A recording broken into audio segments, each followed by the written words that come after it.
యేసుక్రీస్తు నామంలో మీ అందరికీ శుభములు.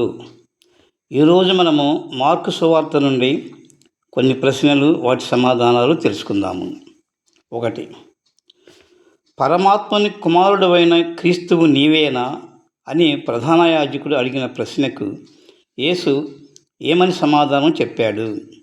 జవాబు: యేసు అవును నేనే అని సమాధానం చెప్పాడు. మరియు మనుష్య కుమారుడు సర్వశక్తిమంతుని కుడిపార్శ్వమున కూర్చునుటయు ఆకాశ మేఘారుడై వచ్చుటయు చూచెదరని యేసు చెప్పాను. 2. నేనే పరమాత్మని కుమారుడనని యేసు చెప్పిన సమాధానం విని ప్రధాన యాజకుడు ఏమన్నారు? జవాబు: ప్రధాన యాజకుడు యేసు చెప్పిన సమాధానం విని తన వస్త్రములు చింపుకొని, మనకు ఇక సాక్షులతో పని లేదు, ఇది దేవదూషణ అని అన్నారు. 3. పరమాత్మని కుమారుడును నేనే అని చెప్పిన యేసును ప్రధాన యాజకుని అనుచరులు ఏమి చేశారు?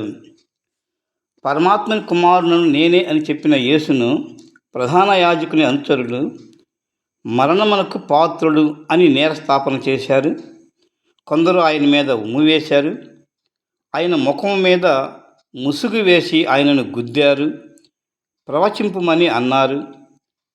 బంట్రోతు యేసుని అరచేతులతో కొట్టారు. 4.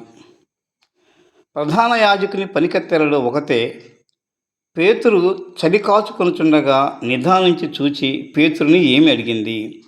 జవాబు: నీవును నజరేయుడగు యేసుతో కూడా ఉండినవాడవు కావా అని అడిగాను.